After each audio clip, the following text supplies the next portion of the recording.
Hello, everyone, and welcome to the Digital Empowerment Project, Module 10, on digitizing 3D collections in museums. The Digital Empowerment Project is a nationwide initiative organized by the 6 U.S. regional museum associations dedicated to providing free self-paced training resources focused on digital media and technology for small museums. This series of online webinars and toolkits is made possible by funding from the Institute of Museum and Library Services. We're delighted to have you with us today. My name is Dan Yeager, and I'm the Executive Director of the New England Museum Association and your host for this final module of the series. Before we get started, I'd like to acknowledge the places in which we gather. In this era of virtual meetings, when digital spaces may substitute our physical sense of place, it's important to reflect on the land we each occupy and honor the indigenous people who have called it home. I'm speaking to you from Swampscott, Massachusetts, north of Boston, the historical homelands of the Massachusetts peoples. Wherever we are, let us acknowledge all indigenous nations as living communities, their elders, both past and present, as well as future generations. We, the Digital Empowerment Project team, recognize that our organizations and those of our members were founded within a colonizing society that perpetuated the exclusions and erasures of many Native peoples throughout the United States and beyond. We ask you to reflect on the place where you reside and work and to respect the diversity of cultures and experiences that form the richness of our world and our profession. Thank you. Now it's my pleasure to introduce today's speaker for our third module in the Tech Workshop series, Data Applications in Cultural Heritage. Harry Abramson is the Director of Art Services at Direct Dimensions in Owings Mills, Maryland. Harry provides project-specific workflows with 3D imaging, digital modeling, and digital fabrication for sculpture, monuments, historic artifacts, buildings, and antiquities. For more than 18 years, he's helped hundreds of artists, museums, foundries, and institutions from around the world with projects ranging in scale from insects, coins, cuneiform, and jewelry to colossal sculptures, a complete locomotive, historic buildings, and priceless artwork and national treasures. Harry, you have the distinct honor of hosting the final webinar in our Digital Learning Hub series. No pressure here, but I'm sure we're all looking forward to a great presentation. Harry, over to you. Thank you, Dan. And thank you, everybody, for joining us today. And I'm really thrilled and honored to be a part of this. Most likely, all of you really enjoy this field, and I do too, so it's really great to be a part of it with you today. I would like to start by acknowledging I'm here in Baltimore, Maryland, the ancestral homeland of the Piscataway people in Baltimore City.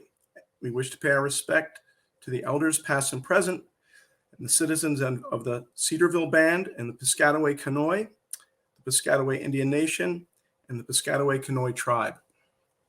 I do work for Direct Dimensions, and we're here in Baltimore, but we do serve clients all around the world, and we travel around the country and scan all sorts of things. We've been doing this for 25 years, and there we go. That's me. We work with a lot of different industries. We've been doing this. It started in aerospace, and it developed into art and sculpture very quickly because of the need. And then we've seen a lot of different industries develop on their own because of the technology develops and then different industries adopt it. There's a lot of different types of scanners. We're really not going to get into that today. I'm personally not a technician. I'm more of a liaison between the clients and the technical people. I know how these things kind of work, but I don't even touch them. I'm not allowed to touch them. I don't know how to turn them on mostly. Except the camera, you see that in the middle. And the one thing I do want to say about the equipment is that this little graph kind of says there's different scales, and there's based on different scales, there's different resolutions and accuracies required, and you have to kind of know what you're trying to scan in order to get the right equipment aligned with the right results. That's a general thing you need to know, but we're not going to go into too much detail about that today. I'm going to start by telling a story. 2006, we were called and asked to scan the Genius of Connecticut. It's a 19-foot tall sculpture in the State House of Connecticut. And it was wanted to be scanned because they wanted to make a reproduction. This is a plaster, and the original was melted down in World War II to make munitions. So because it was plaster, it was too fragile. It's 19 feet tall. It's too fragile to put a mold on it, and plus it's in a State Department, in a State House, public place, so they couldn't have all that mold material and smelly stuff. So scanning was the only option. Well, in 2006, they wanted this reproduced at a millimeter accuracy over 19 feet. That's a pretty strong request even today, but back then it was ridiculous. It took months and months of planning. It took engineers to figure out how to do this. Once we did figure out how to do it, it took a truckload of equipment. We had 5 or 6 people involved, and we had probably 20 man days on site just to capture this thing. And when it was all said and done, it took months to deal with the data. And there's a picture of the data. And there's the finished project. That's actually the bronze. We didn't make the bronze. We were responsible for making the foam that made the bronze. The reason I'm telling you this story is if I got this call from somebody today, literally, well, tomorrow's a Friday, but let's say it was a Monday, we could put a couple guys on a plane with some carry-on luggage. They'd be there overnight, be back at our place, and then a couple weeks later, we'd have the data done. That's a big change in time, and it has nothing to do with how much better at it we've gotten. It has everything to do with how much better the equipment has become, and how every day the technology options are always improving. So because of that, depending on what you're trying to do, it might be better to wait than try and force it before it's too soon. So it's a great time to look into 3D digitization because and all the possibilities it enables. But remember, it's only getting easier. And when I say it's only getting easier, doesn't mean everything's easy. There's still things that are very hard and have to be done right or else it doesn't work. But many things that were impossible literally 10 years ago, 5 years ago are easy now because the technology keeps improving. So I'm asking a question: why should you pay attention to 3D digitization? I think it offers new ways to solve problems. In some cases, empower you to do things that were heretofore impossible, and currently we can't even imagine them. But when you have this 3D data, things can be done with it.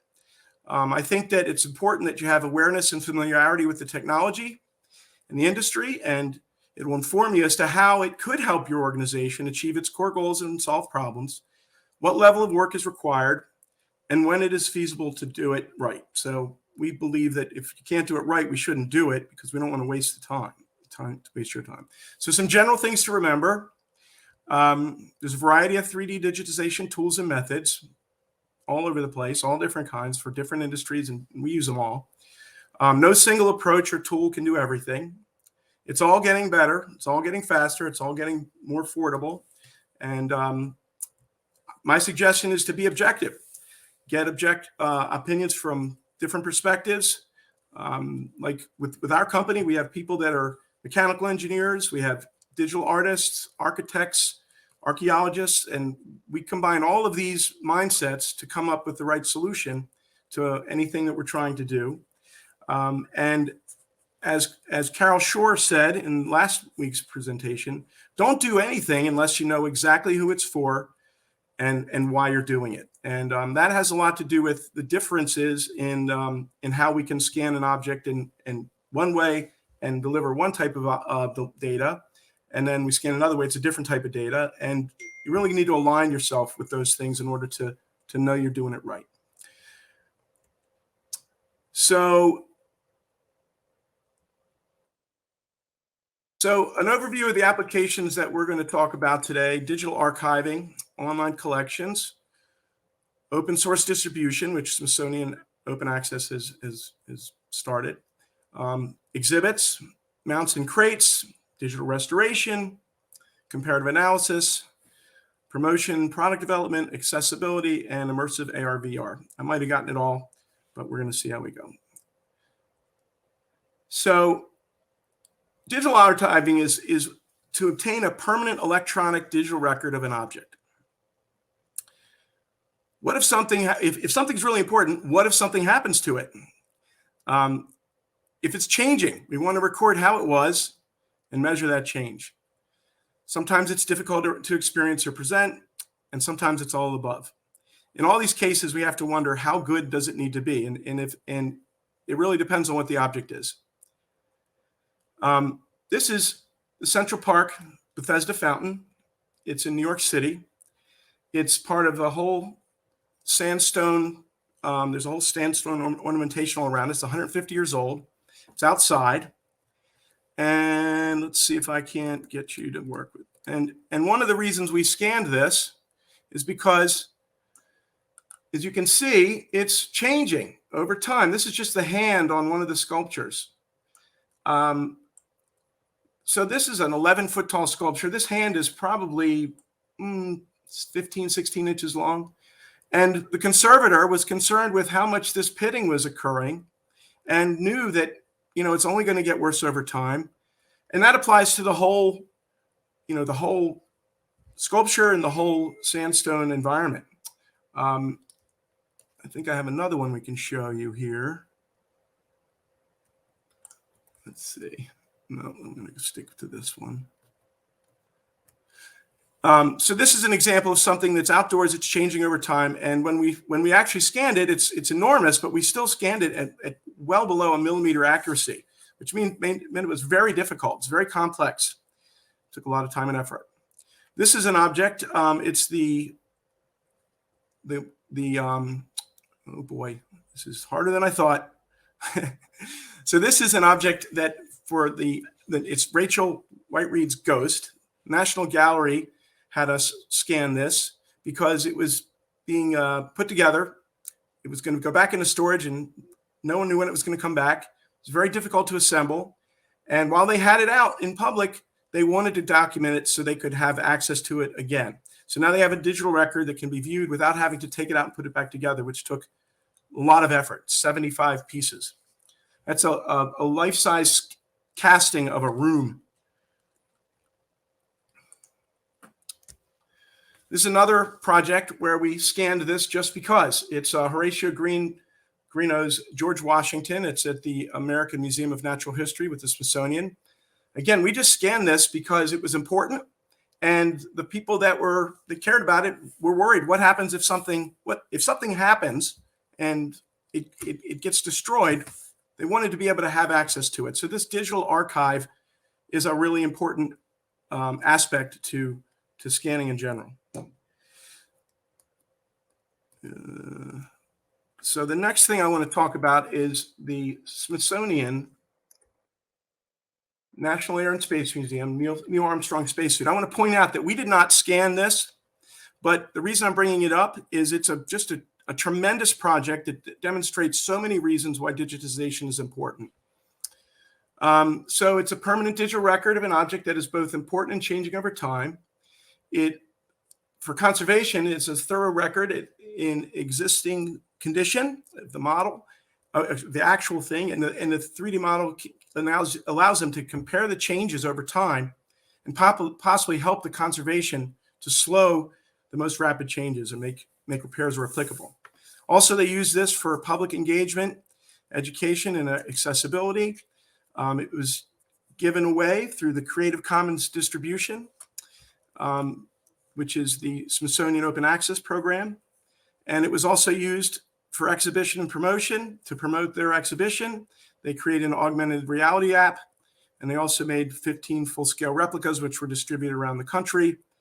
And I believe, although it's not, no one ever told me, they used this data also to help them to plan the exhibit, because they had the data. They could test and do things without actually touching the object, but they could position it and plan, and then also see specific mounting points. I'm going to show you a video from the Smithsonian, if I can.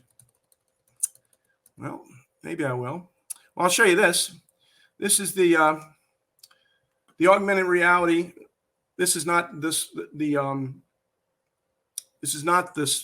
actual spacesuit. There's a different spacesuit, but you can see here, this is an augmented reality application where someone through their phone can take the 3D data and place it into the environment where they're looking through their phone, and then view it through their phone as if it was there right with them, through their phone, through their tablet, or any camera-enabled AR-friendly app.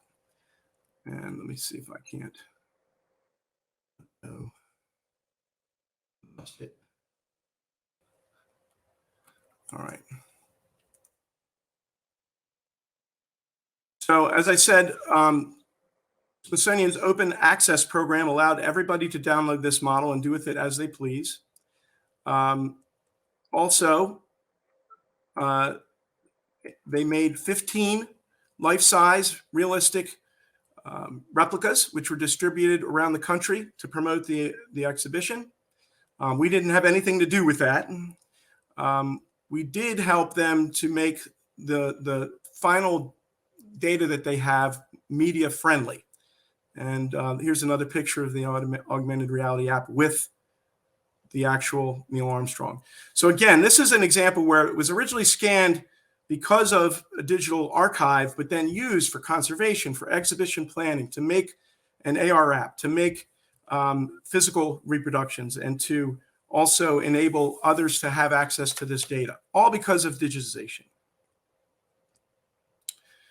So online collections is another area of which we like. This is, I have 3D Hop, which is the 3D Heritage Online Presenter, is actually designed just for heritage applications.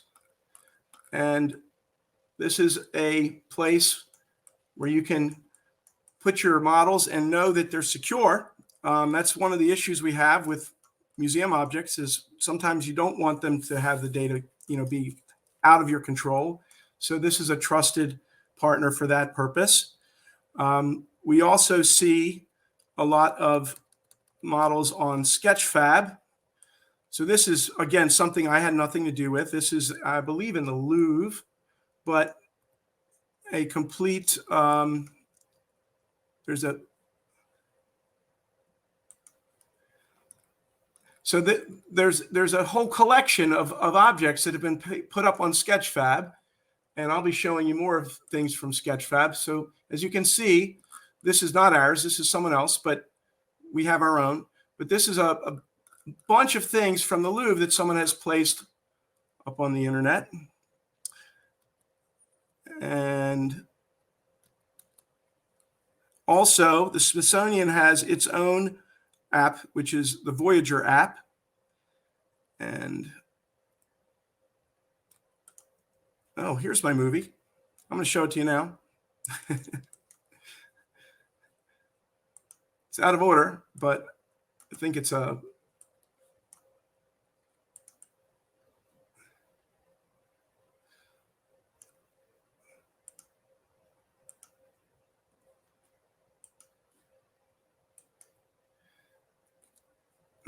that's not. Giant leap on the moon. And now the Smithsonian is documenting it like it's never been documented before, capturing it in 3D, both inside and out. Kathy Lewis is the spacesuit curator at the Smithsonian's National Air and Space Museum. The suit is made of 8 different types of materials, but over time, it's begun to deteriorate. So the team decided to do something about it. We've been getting that high level of imagery of the suit inside and out. The team captured images of the spacesuit using high-resolution photogrammetry, structured light, CT, and laser scanning. The data was compiled and processed through software to create a full 3D digital model, precise in capturing details down to the stitching on the suit. We can now look inside, we can see the condition, we can see what the materials are doing, we can even detect layers. Images can be shared online with researchers and with the general public through Voyager, the Smithsonian's online 3D viewer. With this tool, people can begin to appreciate the technology behind the suit and what it took to allow Neil Armstrong to walk on the moon.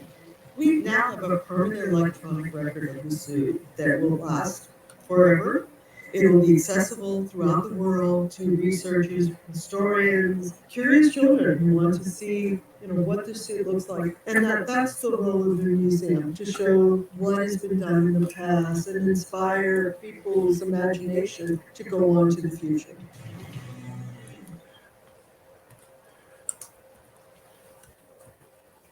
Again, that was work that was done by the Smithsonian in-house, and we did some help with making the media-friendly files, but they did all of that scanning. You notice there was 4 different scanners they used. One was an ARM-based scanner, one was a camera or photogrammetry, one was a projected light, and one was CT scanning. So CT scanning obviously allows you to scan the inside, which was really important to this. Okay. So online collections, oh, actually we have more. I want to show you a virtual tour. So this is a much more elaborate application of, this is the diplomatic reception rooms of the State Department, the United States State Department. And they have all these different objects in here. And within that, you can pull them up as individuals. And in this case, here's a 2D image, but you can also see a 3D image. So, and this again is through the help of Sketchfab. And now we can see, even though you're touring a whole museum, you can look at a specific object within that tour. In this case, they've gone ahead and made a complete walkthrough of their entire space. And they've handpicked certain objects. Again, here's another one. And these were things that we helped with. We did the 3D scanning, and these are examples of very complicated, high-end work that, when you have reflective objects, highly detailed objects, it's not so simple, but there are things that are. So that's part of knowing what the challenges you're facing and whether it's achievable or not. Okay. Okay, moving along. So one note about online collections, the modern internet is built to support viewing 3D models. It makes it very easy. There is limits to bandwidth and processing power. The model that you saw that the Smithsonian made for the conservation and documentation of the spacesuit was very heavy. It's a lot of data, way too much data than you could see over the internet. So we have to rely on video game and CGI technology to make that lighter and look the same without having all that heavy data transferring across the internet. 5G will help that with mobile applications and make it so these AR apps can provide higher and higher resolution. Verizon's working on that with Smithsonian right now, and they have a whole virtual museum program as well. And I note here, the metaverse is coming. It's way too soon to know what that really means, but we know it's coming. And I think at some point, and I'll get to this later, there's going to be things that we apply in that metaverse. So moving on to another subject matter. One of the things we've done, another application is to make special mounts and crates. This is a single project I'm going to talk about. So this is Klaus Oldenburg's Red Tights with Fragment 9. It's a burlap artwork that was very fragile, probably burlap and epoxy of some sort, but the edges were very, very, very fragile, and the shape is very complex. And the museum needed to make a crate so they could ship this on an exhibition that was going to travel. So we scanned it. You can see the scan on the side, the scanner on the right side there. And then to the left is a model which we made that basically took the underside of that object and had a perfect fitting interface with hand spaces so that they could place the model or the artwork on top. And then here to the left, you can see how it perfectly fits the artwork, protecting it from bending and breaking in transport. On the right, you see it laying on top. And there it is in its crate. It's a pretty simple understanding of the application, but not an easy thing to undertake. So digital restoration is an area which we've done a lot of special things in. With digital tools, you can enable redesigning an object from scratch, but when you add digitization into the original object, you can also modify the original object and repair and restore it in the digital space to a more accurate representation of what it was originally. With the help of digital fabrication, scaled or life-size reproductions of the restored condition can be realized. Due to the dimensional accuracy of potential due to the dimensional accuracy of 3D scanning and digitization, you can actually make custom fitting appliances also to perhaps put onto an original and repair damage. One of the places we did this was the Macedonian monument at the Naval Academy. This was a figurehead, a masthead from the Macedonian ship that was taken from the War of 1812. This is a sculpture of Alexander the Great. It's a war prize. So the monument had been sitting on the campus for quite a bit. The figurehead had been outside for years and years, and it decayed. There's a long story behind it. And we were brought in to make it look like the best documentation that was available. And these 3 pictures were the only documents we had to improve it. And with the help of the National Historic Trust, we were able to redesign it, and they had to approve it digitally. And then we were able to make it again. And meanwhile, they also restored the whole monument. But that's the brand new monument up there. And that was milled out of mahogany. So once we had the 3D data, we could carve it exactly as it was designed and replace it. Milled out of mahogany, which was the original material, and then painted white. Another project we did was the Caligula Sculpture, which was 2,000 years old at the Virginia Museum of Fine Arts. Again, we scanned it, made a very high resolution model, used scholarly assistance. We're not scholars, but we are digital artists. And with their direction, we were able to design and replace all the missing elements that had broken off of the object over 2,000 years. You can see the different stages. The left is the original condition. The right is we did some work to add all these pieces, and then the far right is the finished object. We 3D printed small versions, including a colored version. You can see the very high resolution. And that was really very, very long time ago, and it was really groundbreaking when we did it. We're very proud of that. Another project which we've done recently was to replace and to restore and make a replacement of this Assyrian relief. This Assyrian relief was at the Virginia Theological Seminary in Alexandria, and they had it because the cuneiform language or Aramaic language on the sculpture is actually written in the Bible.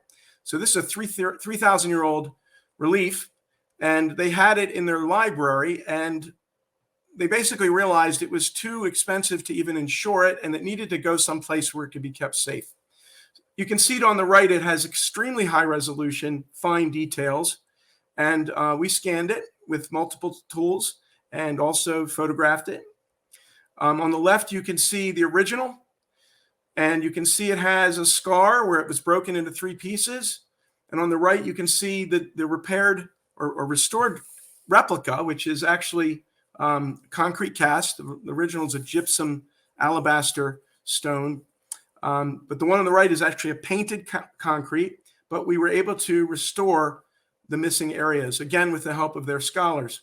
The digital data was converted into, was then milled into a negative that served as the casting pattern.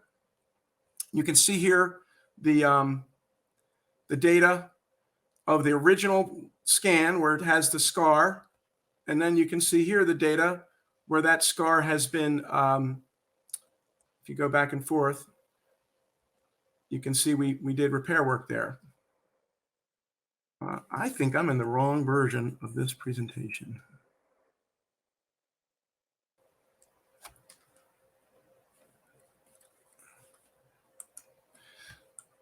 Here is a 3D model.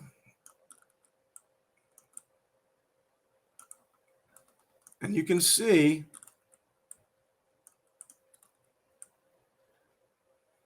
how high resolution we were able to document this. And again, this is through the internet, so it's been dummied down. This is not the actual data. This is a dummied down version for the internet. But even though it does have that dummied down version, it's still very high resolution, as you can see. This is the underlying data, and then here it is back with the color on it. And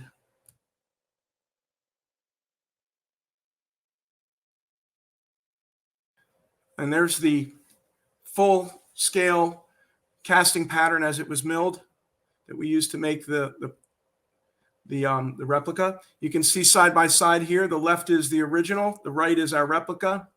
You can see the left is the wing is the original, right is the replica. And then here, if this works, it's not working. Okay. That was supposed to be an animation. Oh, it does work.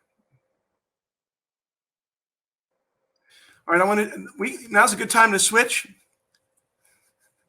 for the ASL interpreters. And I'm going to go into another reproduction. This is a museum exhibit that we made, an exhibit replica of the Mace of the Republic, which is, as you can see, behind the Speaker of the House. In this case, the President was speaking, but any time the House of the Representatives is in session, this mace is there, and it's there to represent the power of the government. And they wanted to make an exhibition, so this is an exhibit in the office building of the House of Representatives, and since it's such a powerful object, so to speak, it can never be seen unless you're actually in an active session. So we made this replica.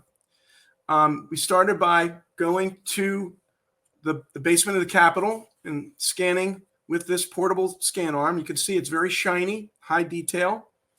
And we were able to capture it in just a couple hours. There's the data. We had to do some engineering work to figure out how to make it.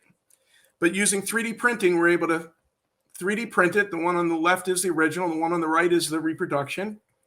The reproduction was 3D printed and then electroformed in copper and then nickel to give it this finish. We could have then plated it in silver, but by design, they did not want it to be in silver because silver would tarnish. They wanted this to be put in the exhibit and left there for 5 years without ever being touched. They didn't want it to tarnish, so we used nickel. Here's another image of it put together as finished piece. And let's see if this works. And it is. And again, was not only was it useful in making the 3D model, but it's something that can be shared on the internet so people can see it up close and personal if they want. And it's hard to see because of the nature of its shape. But the eagle is really beautiful and something we're very proud to have been able to help with. So,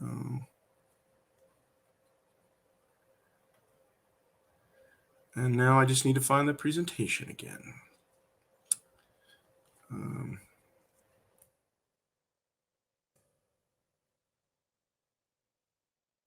There we go.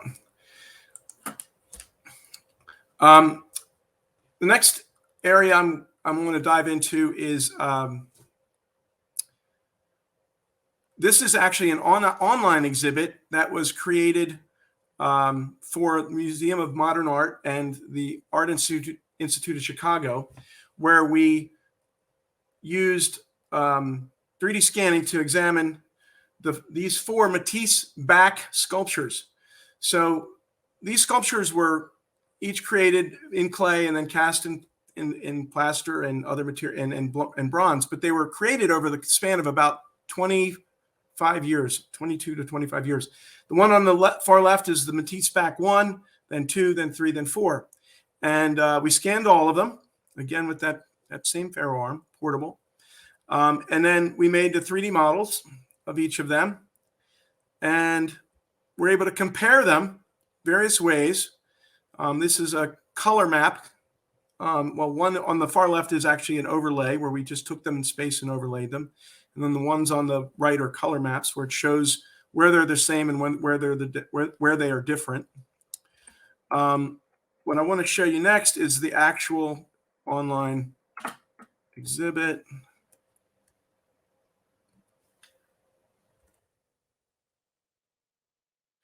So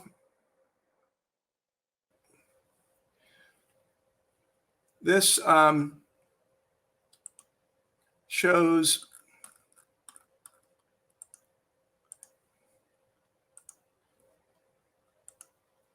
how we enabled them to make this online exhibit. This was done at least 10 years ago, probably longer, 15 years ago, but it's still up there. And it allows people to study and see these are the comparisons between the two. And what we were able to prove is that the first back made the second was the original.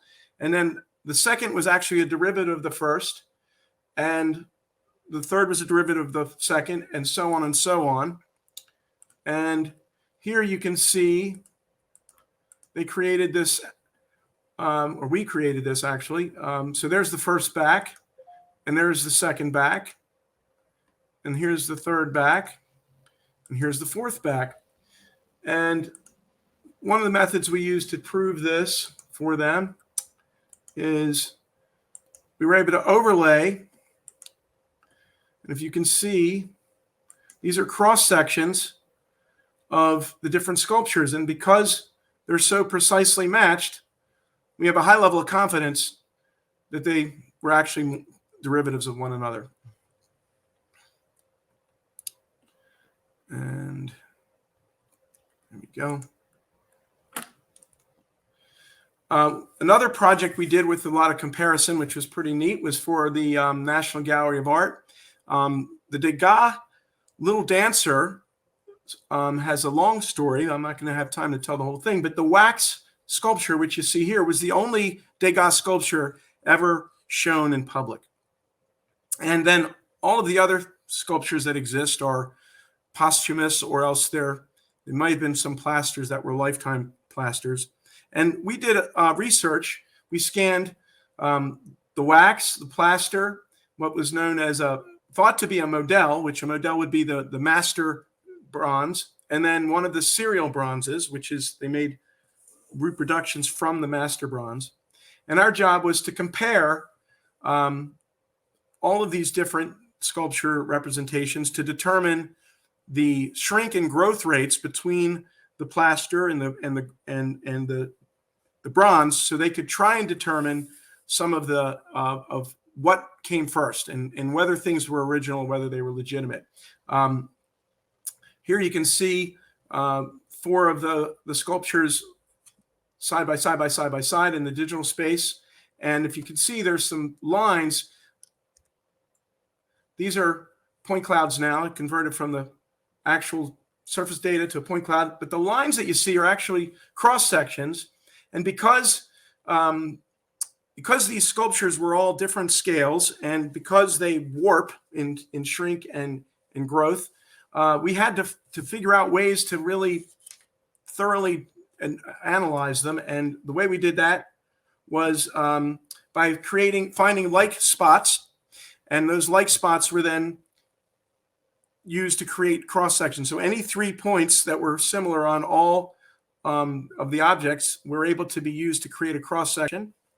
And then those cross sections were then laid out side by side by side on top of each other. And with that, we were able to do some measurement and analyze with many, many different data points, get an average of shrinkage and growth. And that was all used to publish, was all published in their sculpture catalog. Another application is, and this is pretty simple, is for production of products and promotion. This is an example where a replica bronze series of the young Ben Franklin was made from digitization, 3D printing, and loss effects casting. This was for the University of Pennsylvania. Another area is accessibility, interactive tactile art reproductions. We can scan objects and make replicas that are precise out of either the same material or different. And then you have the ability to have the sight impaired be able to feel them and touch them. We were asked to, but we didn't get to do it. Actually do this with the Iwo Jima Memorial. It's enormous. And the idea was to have it scanned.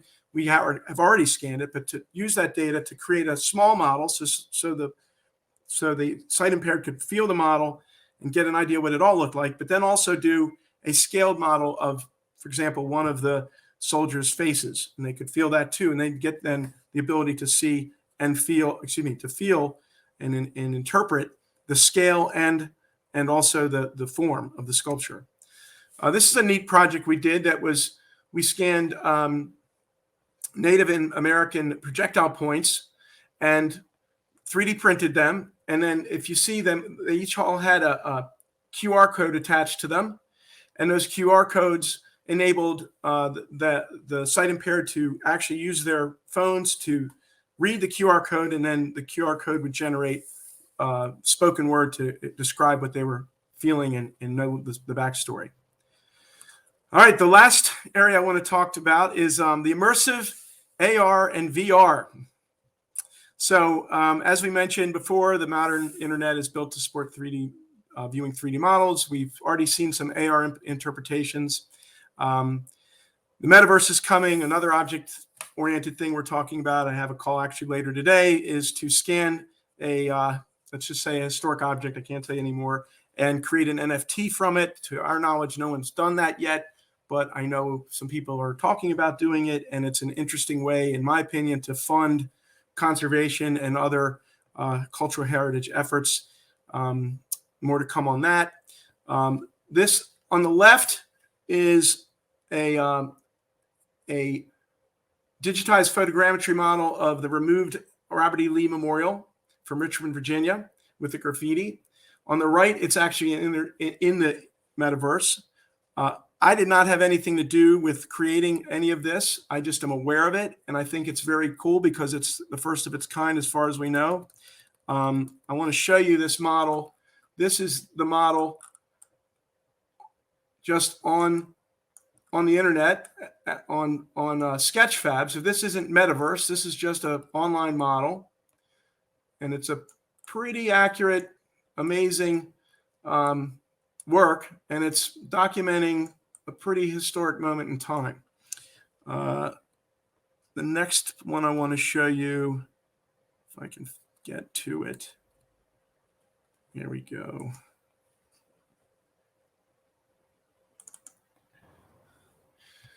So here it is in the metaverse.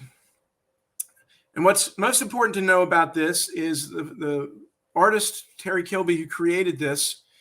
He has also created photogrammetry models of the Berlin Wall. So what you're seeing there is sections of the Berlin Wall. And he's created an online museum, or a metaverse museum, where you can go and explore these. So if you have an Oculus or an immersive, any sort of 3D immersive experience, you can go in and actually walk around in this museum and see it. It's the first of its kind as far as I know.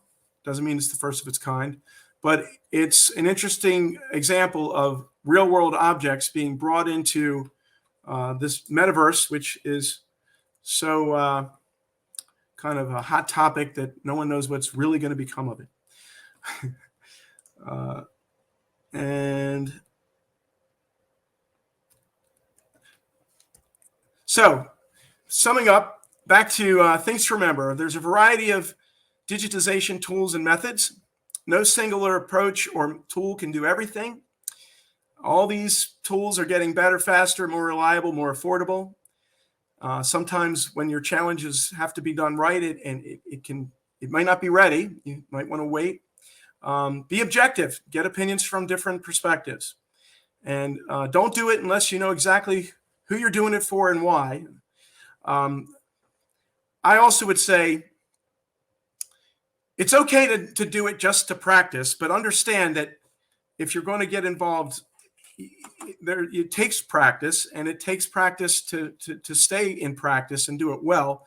It can't hurt to learn a little bit, but what we don't like to see is when people take on projects that are really not ever having a chance for success.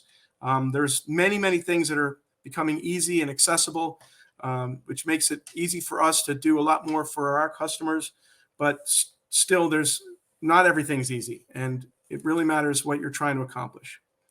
Thank you for watching, and I'm Harry Abramson from Direct Dimensions.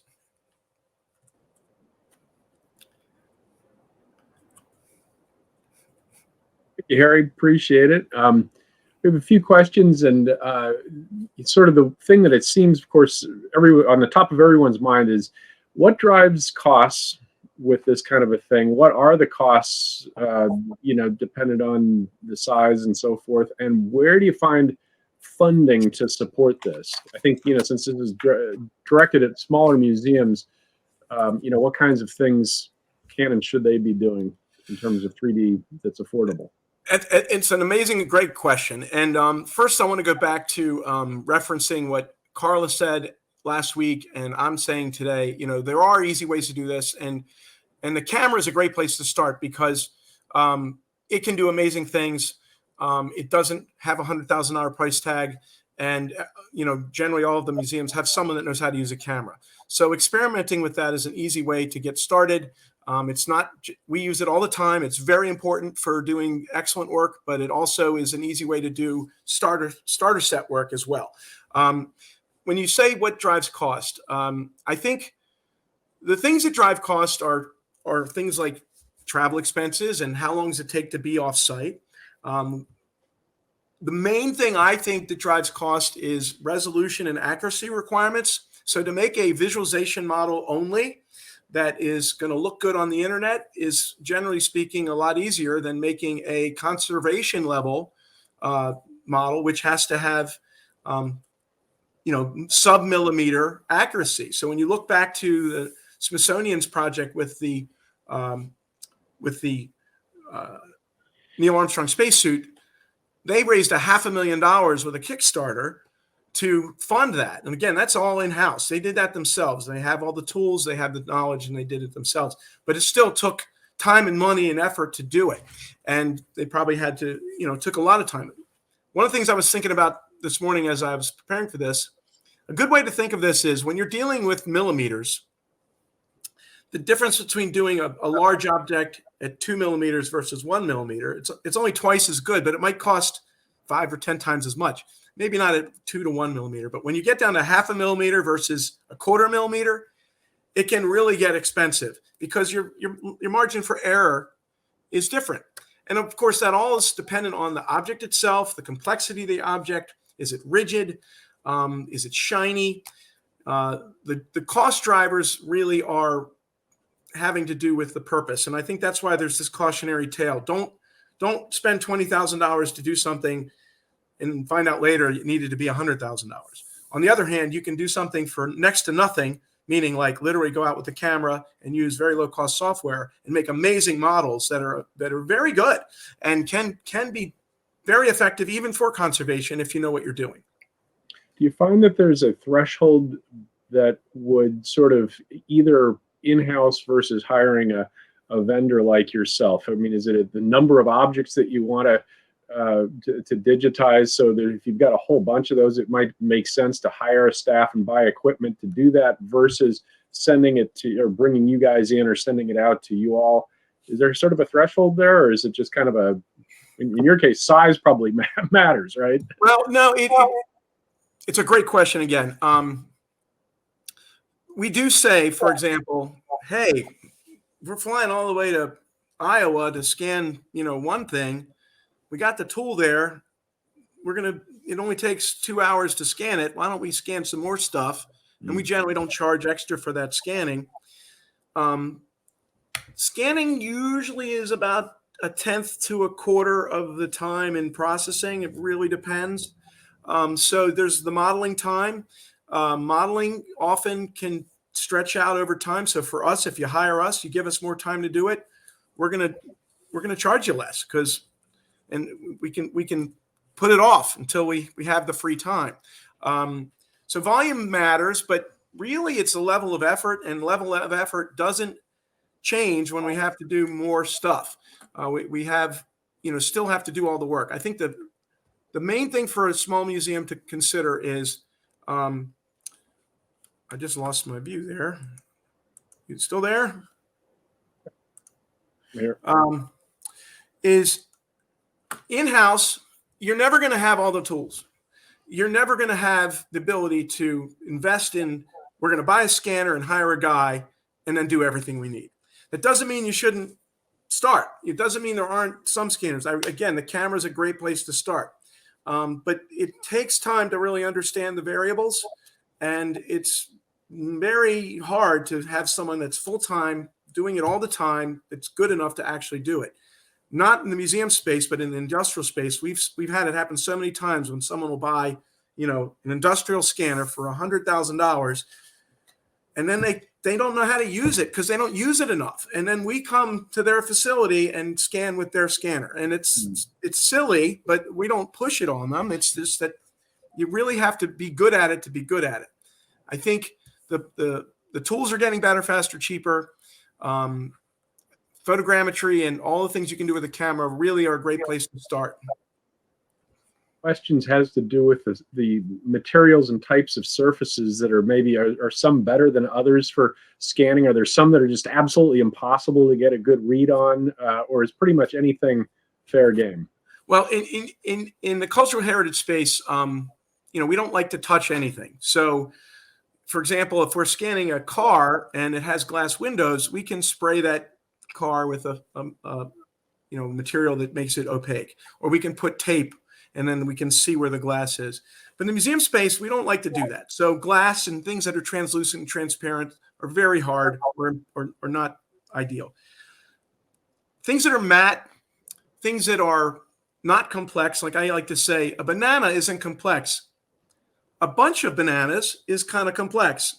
A basket of fruit is really complex. So the complexity makes it a lot harder to capture. Surface texture with photogrammetry in particular, if you're scanning like anything that's stone and opaque, it's gonna really work well. Anything with a lot of texture is going to work really well. But on the other hand, if you try and scan a white PVC pipe with photogrammetry, it's going to be very hard to tell what you got unless you have other things around it to help define what that pipe is. So it really depends on the tool. That arm that you saw scan with scans shiny very well. Photogrammetry, it's very hard to scan shiny, for example. Object flow. And so if I'm a museum and I've got a couple of objects that I would like to have scanned and you guys coming in to do it, what kinds of things would best be, what do we need to do to get it prepped for you? How many, what kind of management do we need to deal with? The most important thing is, and we're dealing with this right now with some projects, is you want it all in one place. So, object handlers are important. They're the limiting factor because we're not going to touch anything. So you have to have the right people set up. You have to have everything in the right location. We tend to prefer a dark room, or at least one that has controlled light. So if we have direct sunlight, it can mess things up.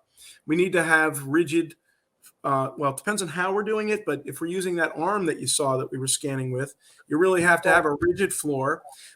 We've done some work where we were doing high-end work and the train would drive by and you could see it in the data, or a truck would drive by and you could see it in the data because the movement creates, blur in the 3D space. But not all scanners have that problem. But generally, controlled light, sturdy table, sturdy floor, enough room, which depends on the object.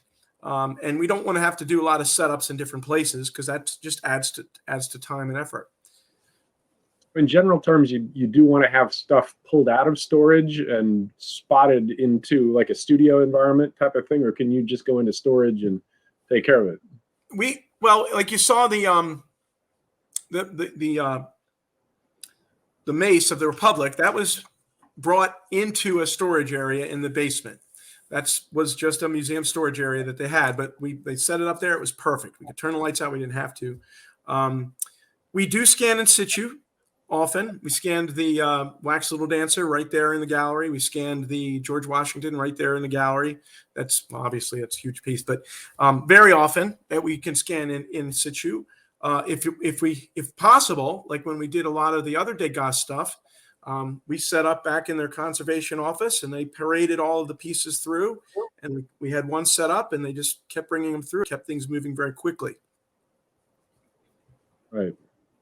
Okay, I'm going to get philosophical here with you for a second. You mentioned NFTs, and a question that I actually had was, what is actually digitizing an object due to its value? This is really kind of an interesting question, right? Because you've now got the digital thing that could be turned into an NFT, which it represents some sort of value, and then you've got the original here. Is that something that is I don't know, it's like, I guess it has to do with, is any of this possibly monetized by a museum somehow? Is there... I've been having this conversation lately, and I'm not an expert in NFTs, and I don't know if anyone really is. Some people have made some money, but for example, I like to say NFTs are like baseball cards. Some of us get it and some of us don't. I don't particularly care about baseball cards, but I believe that there's a market for it, and I believe that scarcity makes value in that market. And that's generally how I see NFTs. The issue with NFTs is, like you said, it is a digital. How do you know my digital scan of the Lincoln Memorial is the digital scan of the Lincoln Memorial? And I can't tell you that. I mean, mine might be better, someone else's, but who's the authority that defines that that's the one? As far as changing the value of the original, I'll tell a funny story that is absolutely true. I had a guy call me a long time ago that had some silk screens that were Andy Warhol's, that were not Andy Warhol artwork because they were things that he made as decorations for a party. And he wanted us to scan these silk screens to say, these are Andy Warhol.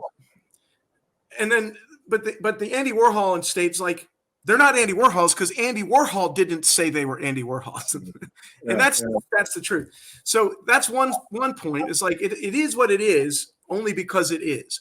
Secondly, that Assyrian relief replica I made, it might be the best Assyrian relief replica of its kind, but it's worth nowhere near, and never will be, what the original was, because the original is 3,000 years old and was made by those folks. We made ours out of concrete, and it will never, ever represent the real thing in value. So when we talk to insurance companies, for example, sure, we can scan it, but we're never going to replace it.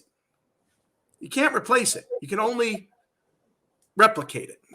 Well, Harry, I'm going to say to you, I think you've just signed up for at least one conference session somewhere along the line here in the next couple of years. As this technology emerges, the ethical issues, of course, creep up as well. And that's something, of course, that we in the museum field are all about, is trying to talk this through. So we're out of time, Harry. I have one last question for you in terms of a housekeeping. Will you be able to share your PowerPoint as part of the materials that's going to be on our Museum Learning Hub? If you could do that, I think that'd be terrific, because then people can take a look at some of the examples and the like that might be very, very helpful.